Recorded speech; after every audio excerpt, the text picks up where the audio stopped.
గొడ్రాలు 7 పిల్లలను కనును. ఆమేన్. ఈరోజు ఈ వీడియో చూస్తున్న మీలో లేదా మీ బంధుమిత్రులకు సంతానం లేక బాధపడుతున్నారేమో, అవమానపడుతున్నారేమో, కృంగిపోయి ఉన్నారేమో, అధైర్యపడుతున్నారేమో.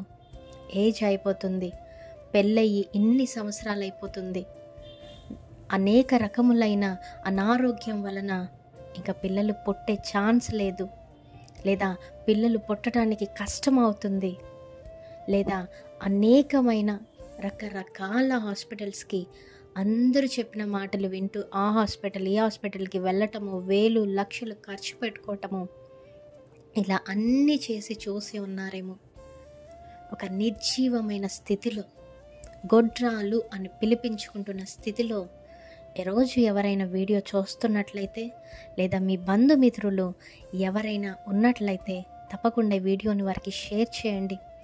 దేవుడిస్తున్న వాగ్దానం ఏమిటంటే, మీరు నమ్మగలిగితే, మీరు విశ్వసించగలిగితే తప్పకుండా గొడ్రాలంట 7 పిల్లల్ని కంటుందంట. మరి హన్నా జీవితంలో అందరికీ తెలుసు హన్నా స్టోరీ. మరి పెనిన్నా తన భర్తకు ఇంకొక వైఫ్, ఆమె ఈమె హీనంగా చూసింది. మరి ఈరోజు బహుశా నిన్ను కూడా, లేదా నీకు తెలిసిన వాళ్ళని కూడా పిల్లలు లేరు, గొడ్రాలువి అనేసి హీనంగా చూస్తున్నారేమో. చూడనివ్వండి. హన్నా వేదనను, హన్నా ప్రార్థనను చూసిన దేవుడు సమూయేలునిచ్చారు. అలాగే ఎంతోమంది కుమారులను కూడా హన్నాకిచ్చి ఉన్నారు. అలాగే శారమ్మ విశ్వాసము వలన గర్భము దాల్చడానికి శక్తి పొందుకున్నది అనేసి లేఖనము సెలవిస్తూ ఉంది. ఈరోజు నీవు కూడా హన్నా వలె ప్రార్థన, శారమ్మ వలె విశ్వాసములో ముందుకు కొనసాగు.